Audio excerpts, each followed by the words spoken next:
and welcome to this week's edition of Think Big. I am your host, Akia Garnett, and I am excited to be joined in the studio by my friend and truly a business expert, Anthony Stewart, who is the CEO and founder for Stewart Financial Services. I met Anthony several years back, and we've done some things together. We did an event together, and that event really inspired a lot of dialogue around this whole concept of saving middle America. Anthony is also the author of a book. He's co-authored with a couple folks called Saving Middle America, and we'll talk a little bit about that during the show. So without further ado, hey, Anthony, how are you? I'm doing good. How are you doing? I'm all right. I think I'm coming down with something, so... Oh, don't feel bad. I have a bad sinus day to day, too, but I'm much better now. Right. Tell us, Anthony, tell us about your line of work. Financial services is not something that I grew up wanting to do. I just kind of fell into it because I needed some financial help. And it's actually a fraternity brother of mine that told me I should get involved with it. And from that point, I started off part-time for a couple of years and did it part-time, left the corporate world, and been doing it full-time ever since July of 1993. Wow, so you said you just found your way into it. Yeah, I didn't, like I said, I didn't know what I really wanted to do, but Okay. I knew there was a big need for it. I figured if I needed help, and I thought everybody else that I knew also needed help. Right. And then as I began to study the industry a little bit more and realized that middle America really needs the help, and that's what our primary focus has been over the last almost 25 years now. Right. I mean, personally, would you say that you learned financial literacy the easy way or the hard way? I had to learn the hard way. I had to learn the hard way and made some mistakes along the way. And I just wanted to make sure that other people that I came in contact with didn't make the same mistakes that I made. Wow. Well, thank you very much for that. So what exactly are the lines of services that you offer? We do retirement planning. Our specialty is tax-free retirement. We do mortgage protection. We do rollovers when people leave a job. They don't know what to do with their old retirement account. We do the new kind of life insurance, which Okay. I'm really excited about that. We do final expense. We do a little bit of long-term care. Okay. I want to break down each of those. Okay. Because I know a lot of people just get confused about, all of those things, especially when you say the new, what did you call it? The new kind of life insurance. Yeah, the new kind of life insurance. That's definitely something that we need to talk about. So when it comes to insurance, what are some basic things that people tend to confuse around that entire concept? Most people don't know what they have a lot of times. There's really only two types. Either you're going to rent the coverage or you're going to own the coverage. People get get confused with term insurance. Right. Term That's at 30 means you're years or renting something like that, yeah. 20, 15, 30 years. You're renting the coverage. And less than 2% of them ever pay out because most people outlive it. Right. So now they're without coverage. And hopefully their health hasn't changed. So the other thing is just get something permanent where you own it. Right. So when it comes to the, living longer, people are living longer nowadays.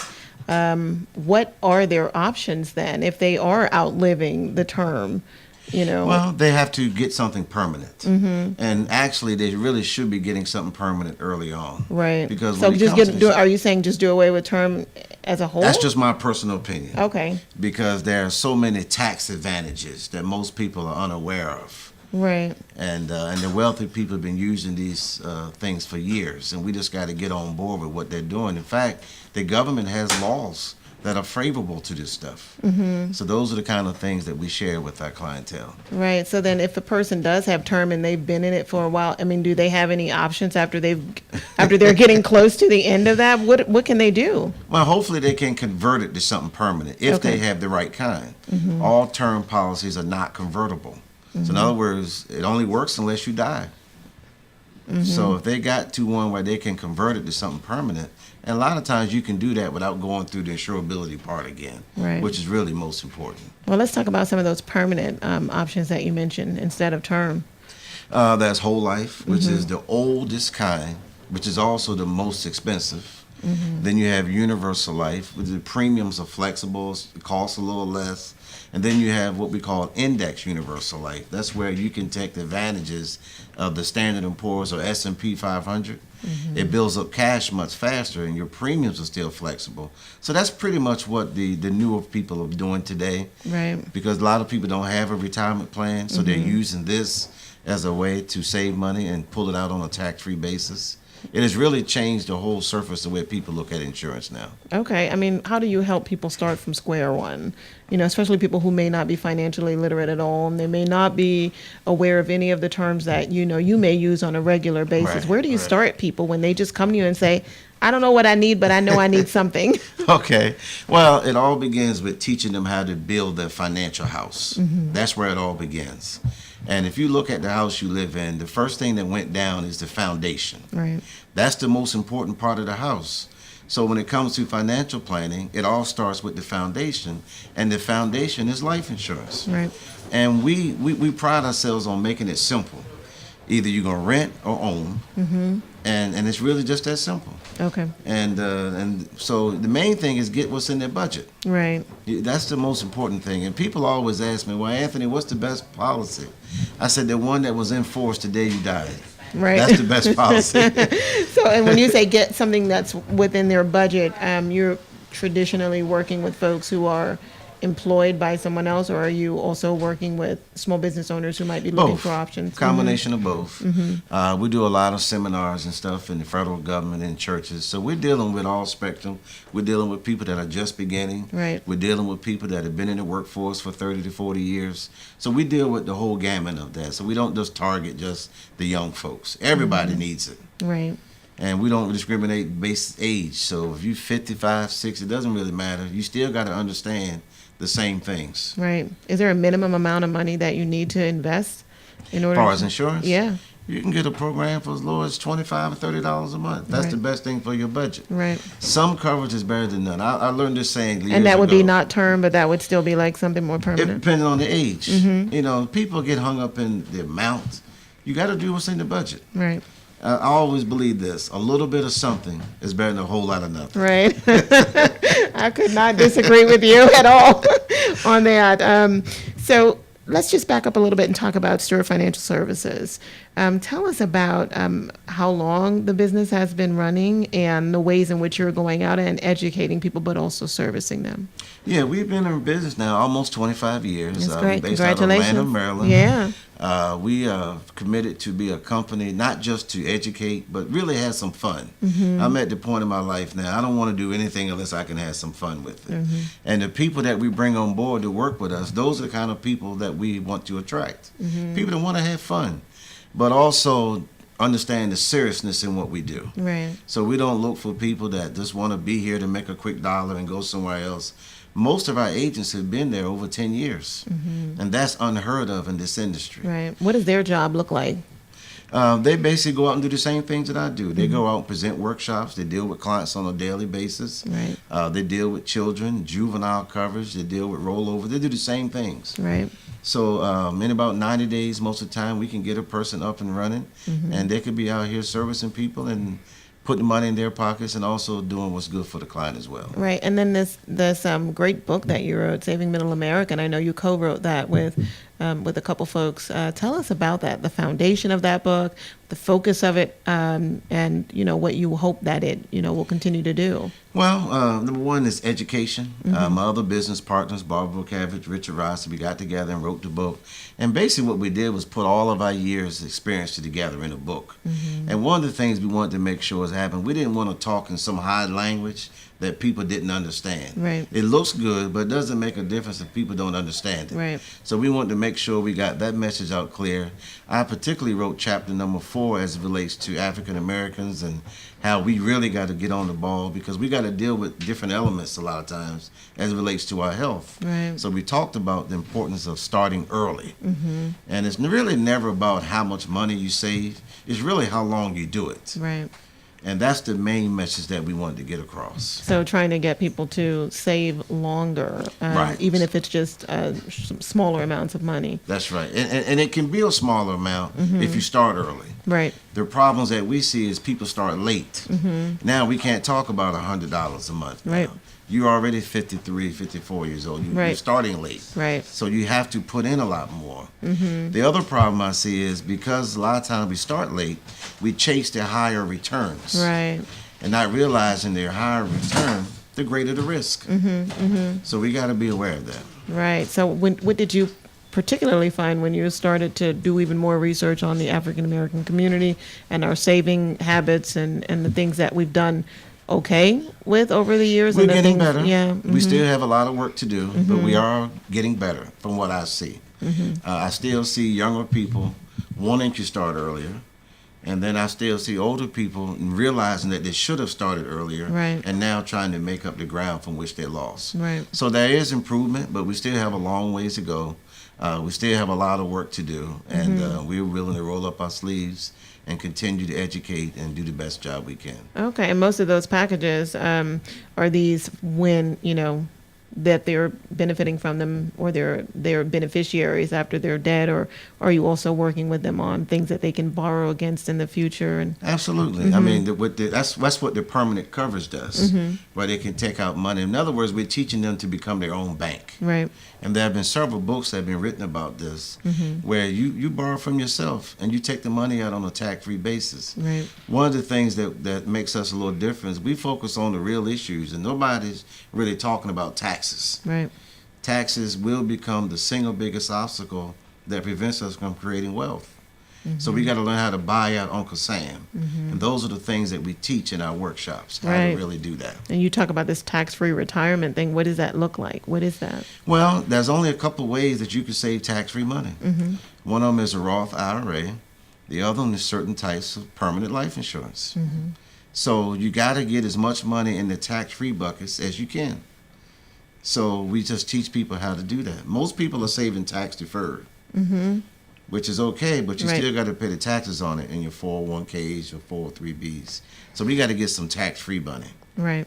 And this program that the various programs that you're talking about, how do you even help people move their assets and so forth over in that direction? Are they penalized when they do so, or?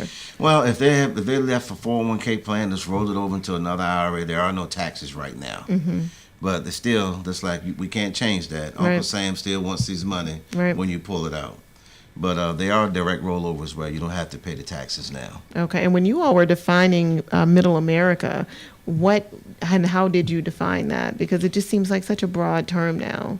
It is, and that's the biggest class that's underserved. In other words, we're not looking for people that's already millionaires. We're not looking for people below the poverty line. That gap is Middle America. Right. These are the people that are working and coming home that can save $200 to $300 a month. That's Middle America. So that's the bigger class, as opposed to focusing on the wealthy and the people below the poverty line. Right. And when you say saving Middle America, then the goal was to help Middle America actually save more, or to help Middle America not go away? Because when I hear saving Middle America, I think there's something that's at, jeopardy.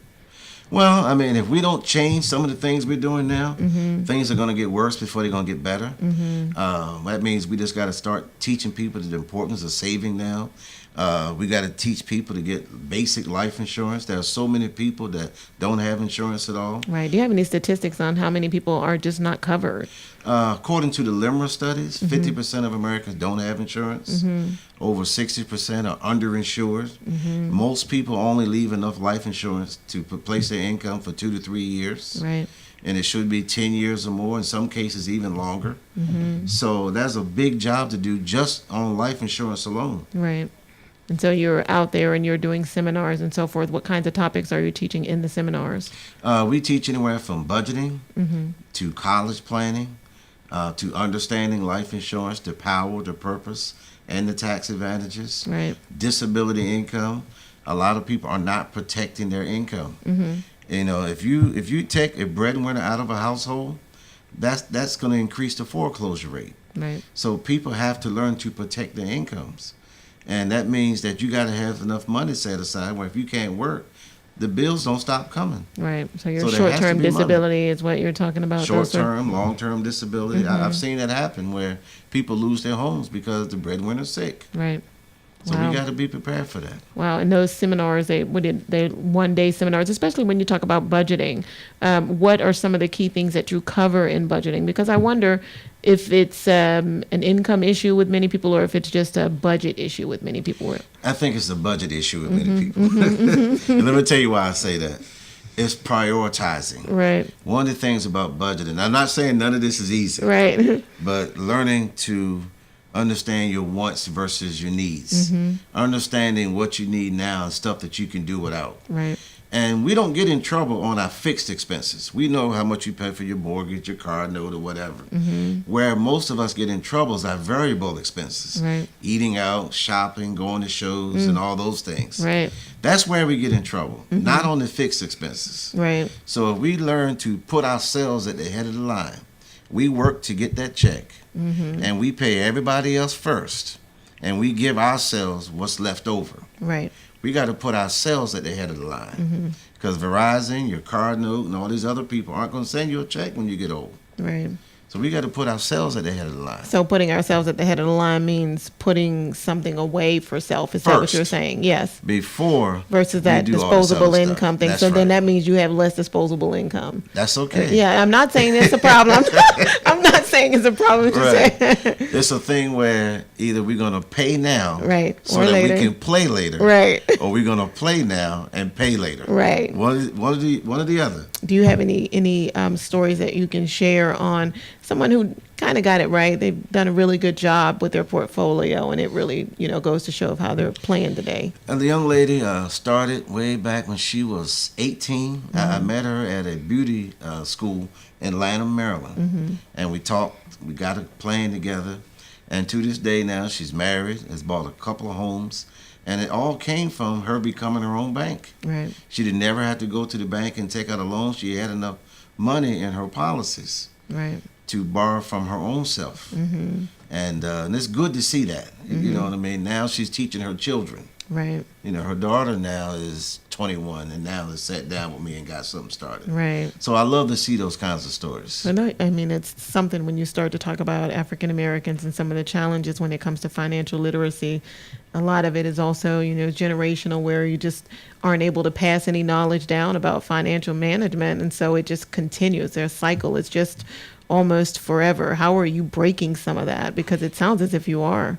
Well, the thing is again, is education. And I think doing these workshops is really a part of it. The other thing is making it simple for people to understand. Right.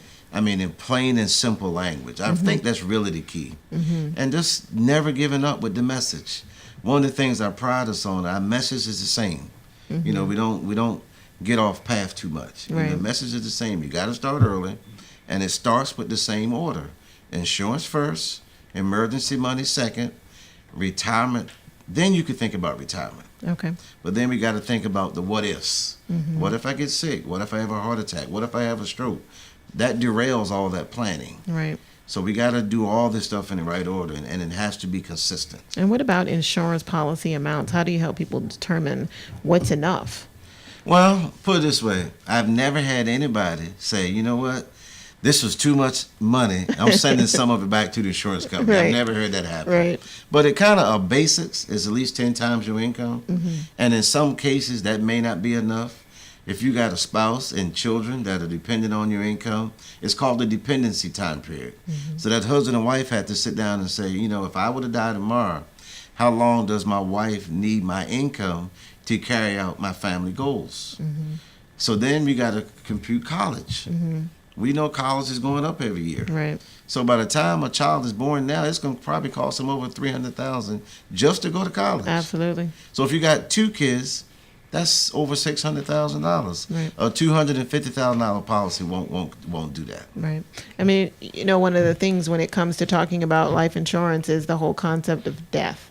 And people being afraid or spooked out to even talk about that. How do you get around that so that people feel comfortable even? It's like talking about a will, your last will and testament or power of attorney and all of those things. I mean, it's just not things that people feel warm and cuddly about, I understand. But guess what? One day we all going to die. And we know that. Right. But if you get the right kind, it's not about just dying. That's really the small part. Right. The big part is building up a nest egg of tax-free money. And you can do that inside of a permanent policy. The other thing is, if you got the right kind, something that the person that's buying it feels that they can use. You remember we all listen to the same radio station, Right. WIIFM, what's in it for me? So you got to get something now that has what we call living benefits. Right. It has terminal illness coverage, chronic illness coverage, which is pretty much like long-term care. Critical illness coverage that covers heart attack, stroke, cancer, plastic anemia, cystic fibrosis, critical injury coverage. If you get a plan with all of that, and all those things I just named are automatically included, people feel different about it now. Right. So now it becomes a want sale versus a need. Right. So people will gladly knowing that it's more than just leaving a death benefit. Right. Correct. I mean, and for the actual things that you mentioned, how long does it actually take for a person to be fully vested? I mean, do you have to be paying into it for a long time before you can actually reap the benefits? Well, with any insurance plan, you could buy a policy today. You die next month. Once they do all the background checking, they have to pay the claim. That's the fastest way to create your net worth. Right. But as far as the other living benefits, in most cases, you have to have the plan at least 30 days. In some cases, 90 days before you can use critical illness and things of that nature. You know, things change often, too, when it comes to laws and codes and so forth, taxes and codes. Right. How do you stay on top of everything? I do a lot of reading. I attend a lot of training, and that's one of the things that we require from our agents. Most of us belong to an organization called NAIFA. That stands for National Association of Insurance and Financial Advisors. We go to those trainings a couple of times a year. Each insurance company has their own individual training. So we really want to stay on top of that, so we're on top of what's really going on in the industry. Right. And when you said earlier that, you know, some people just don't even know what they have, do you have any tips on how a person can just sit down and look at their actual policies and pull out, you know, some high level things? Well, the month of September is Life Insurance Awareness Month, but in our mind, every month is Life Insurance Awareness Month. So people just have to review their stuff. And we offer a free review, a free policy review. Right. And people just have to pull it out and just take time to go over it. Now, I don't expect them to remember every little detail, but the worst time to find out what you had is when someone passes away. Right. So every year or so, we encourage our clients. We have a client appreciation night a couple of times a year when we invite our clients in, and we go over what they have. Right. We give them a quiz and see what they remember and give away door prizes. That's so right. we make it fun. Yeah. So they know what they have. Right. Do you think that they are doing a good job at trying to incorporate financial literacy in some of the school curriculum, even as early as elementary school?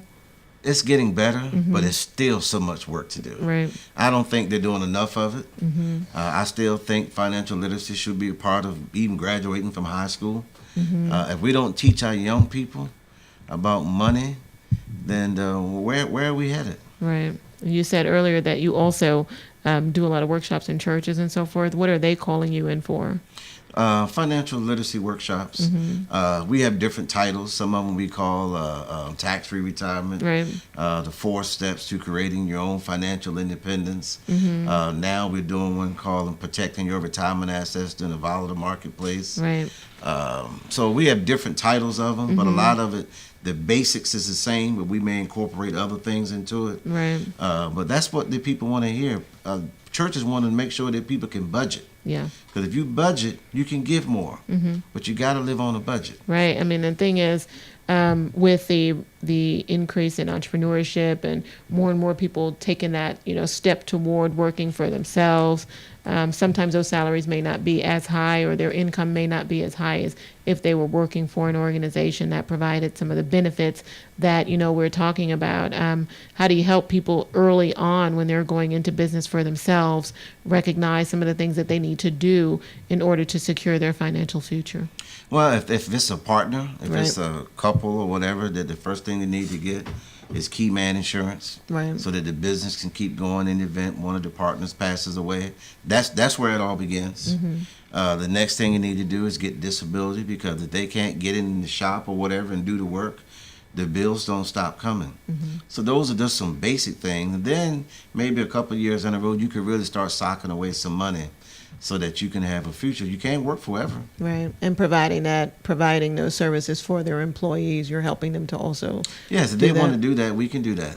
We're not doing a whole lot of that yet. Okay. We do offer it, but a lot of times business owners think about just keeping the lights on. Right. Right. But the good news is that they don't have to match anything. All they got to do is just make it available through payroll deduction. Right. And they still come out on top. You know, employees look for people that care about them Right. outside of the job. Right. So just being able to offer something like that is a big deal for a business owner. All right. Stay right there. We'll be right back with more on Think Big.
Welcome back to Think Big. I am your host, Akia Garnett, and I'm just excited because we're having a conversation about financial literacy, and this is a big thing that everybody needs to know more about. I don't think you can ever have enough information on financial literacy and what that means. Tell us about 401k versus 403b, what the difference is, and what people should know about that. Okay, you know what? Here's how simple it really is. They're all tax codes. Okay. That's all it is. 401ks are for people that work in the private industry. 403bs are people in the educational system.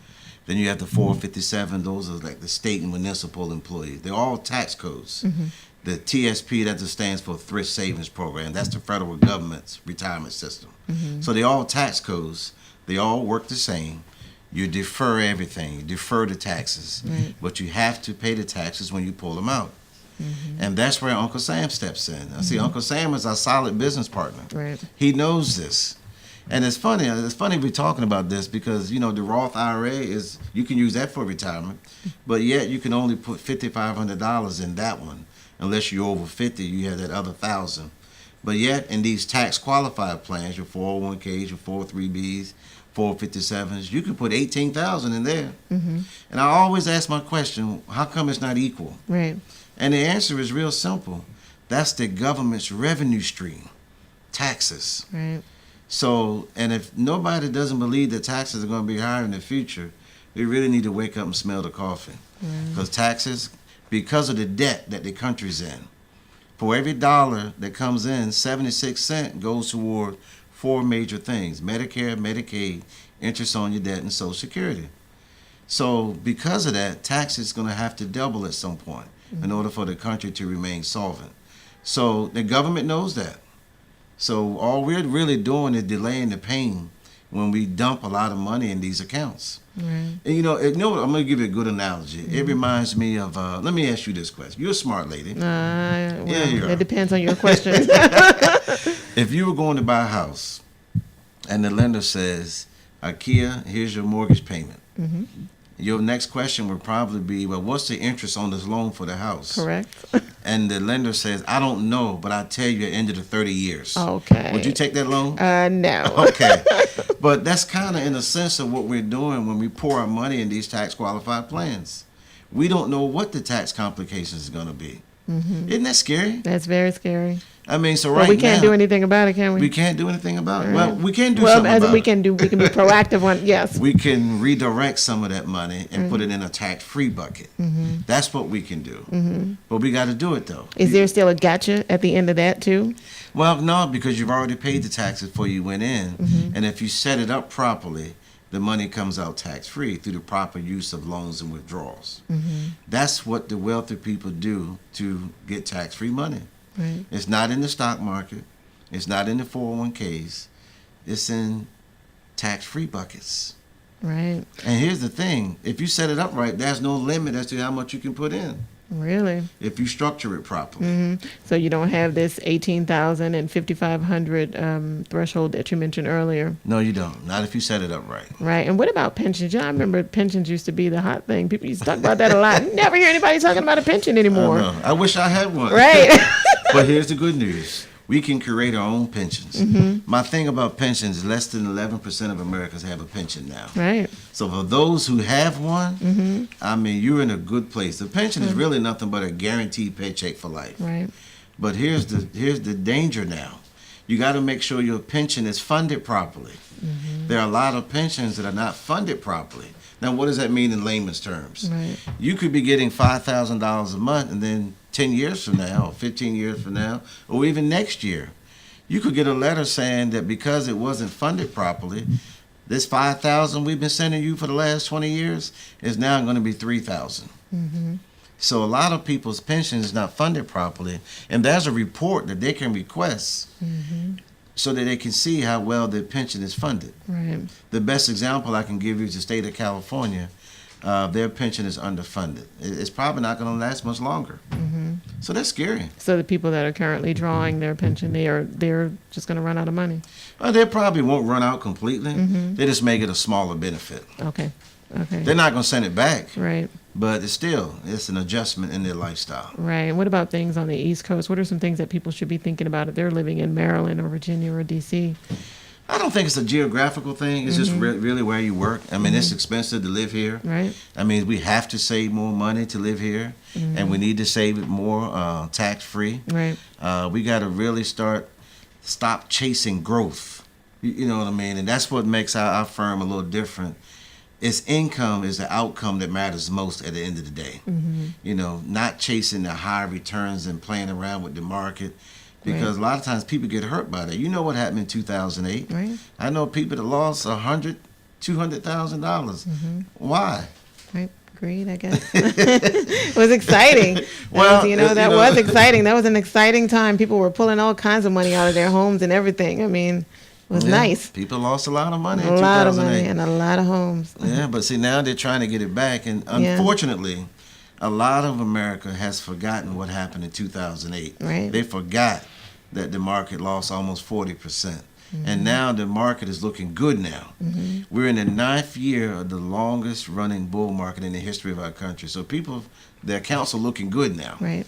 But what goes up Must come down. must also come down. The question this time is, are we going to get hurt by it like we did before? What's your prediction? It's going to happen. We just don't know when. And what we're trying to do is position as many people as they can where they won't get hurt by it. They could actually benefit from it if they get it set up right. So it's going to happen again. We just don't know when. Right. For the people that you employ, where do you start them on the whole? Do people have to have some understanding of financial literacy before they work for you, or do you pretty much take them from square one and you can bring them We forward? could take them from square one. I didn't go to school for this. I didn't know anything about this, but we provide the training. We provide the support. We start them off with doing the easy things. We don't start them off doing rollovers and all that kind of stuff yet. Right. We don't want a new person out there trying to talk to somebody about their life savings. But there are things that they can do and kind of graduate to that level. So we are looking for new people Right. that get involved in this business, and Right. it's a great business to be in. So you talk about different accounts earlier. Is there some, formula in your mind on how many different accounts folks should have, or? Well, it's nothing wrong with diversifying, but there's a time and a place for all this stuff. In other words, there's something called a retirement red zone. What I see a lot of times is people that are a year or so from retirement, they're still in the market. Right. They're still taking risk. There's something called the rule of 100. And the rule of 100 is whatever your age is, you subtract that from 100, and that difference should not be exposed to market risk. So if I'm 70 and I look at my portfolio, I shouldn't have more than 30% exposed to risk. Right. That's the rule of 100. Anthony Stewart's rule is, I don't think you should have none of your money at risk, because I've seen it over and over again. Moderate gains without losses will outperform a volatile market over time. So that retirement red zone is crucial. Right. The 5 years before you retire and the 5 years after you retire is not the time to be wasting money, Right. because that could change your whole retirement picture. Right. And I know a lot of people that lost a lot of money in 2008, and they're still working now. Right. It's hard to make up $100,000. So those 5 years before retirement, you were saying that disposable income really is slim to none almost. Right. They Most should of not be it, you're losing it. banking most of it. Right. It should be safe at this point. You know what I mean? Because there's a lot of risk now, and when it comes to retirement, you got the withdrawal risk. You don't want to take out too much money when you retire. Right. When I first got started, it was 4%. We should say you take out 4%, and you'll be okay. But see, that was when people were dying in the 80s. See, people are living to almost 100 now. Right. So now the bulletproof rate is 2%. So I want to make sure I'm understanding. So when you're saying 5 years out from retirement, you're saying that for their actual retirement portfolios, those should all be conservative in terms of what their buckets are. That's right. Versus so you're continuing to take risk. okay. So versus the moderate and the more aggressive end. That's correct. All right. That's So then correct. you're kind of clamping down all around the board, and you're saying, you know what, time to pull it all down, and everything right. should be conservative. I'm not going to make a whole lot right now, but I'm also not going to lose. You're not going to lose at all. Uh-huh. And again, not losing in some cases is winning. Right. You talk with somebody that lost $100,000 in 2008, and let's say they had $500,000 in an account, and they came to you and said, my $500,000 didn't grow. And I smiled. I said, no, it didn't. But you didn't lose any either. Your 401k lost $80,000, $90,000. So what would you have rather had? A zero return or a loss? What about basic savings accounts? Well- I know the return is so small, it's almost nothing. Well, you need it for today's money. Right. To go in, you need it to be liquid and all that.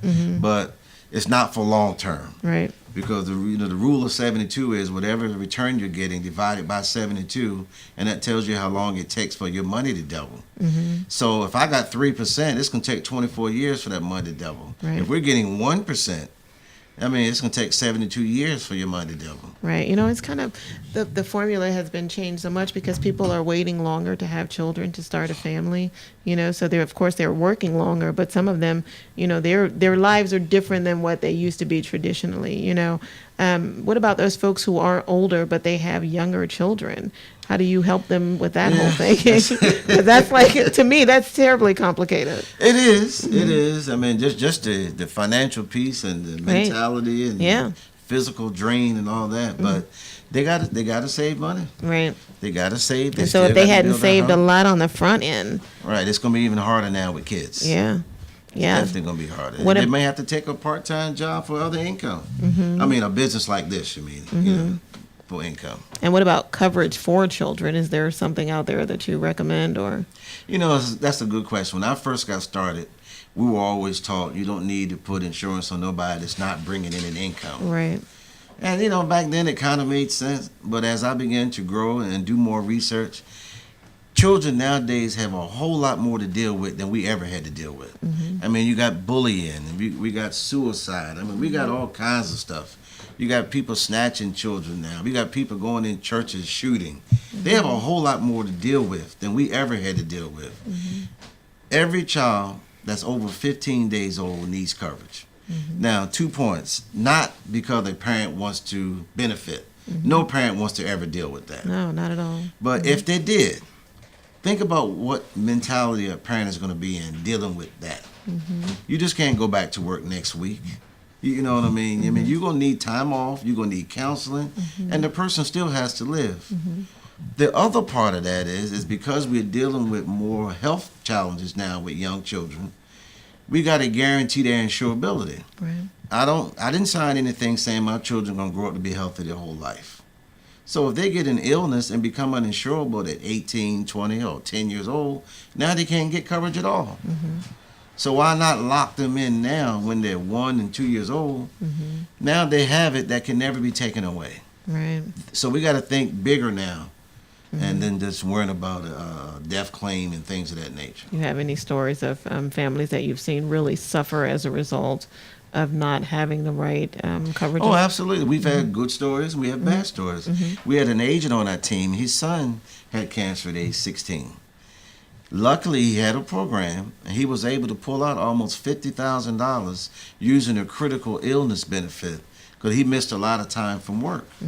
He was able to pay his mortgage with that money. You know what I mean? He was able to pay his bills and put food on the table. But if he didn't have it, you know, what would he have done? Right. His son is well now, and he's put the money back into the program. But, you know, these things happen. Right. And what about people who are working for you and with you? What kind of salaries and what kind of things can they expect if this is the line of or career that they would like to go into? Well, it's not salary. It's all fee for service, commission, whatever way you want to say it. And they know that going in. Right. But they do know it's unlimited. There's no limit on how much you can do. I believe we train our agents not to be commission driven, but service driven. If you serve, commissions and all that will come. You know what I mean? So that's the mentality that we have, and that's the mentality that we look for. Right. If they do that, they can make all kinds of money in this business. Part-timers. Right. Most of my team is part-timers. Okay. You know, so it's not uncommon to see a part-timer make a couple $100,000 a year in this business. But they're working 20 hours a week. Right. Right. Wow. Well, that sounds nice. Yeah. That sounds nice. It's better than working in retail. They must be. They must be That's banging where I down your door. was. They banging down your door every right. You know, they come in and I say, here's what you can do. Right. And then, you know, if you don't do it, then, you know, you put nothing in, you get nothing out of it. Okay. Anthony, what additional tips do you have for folks if they're sitting in there saying, you know, I am going to go back. I'm going to look at exactly what I have. I'm going to try to read and decipher this stuff, although it might be confusing.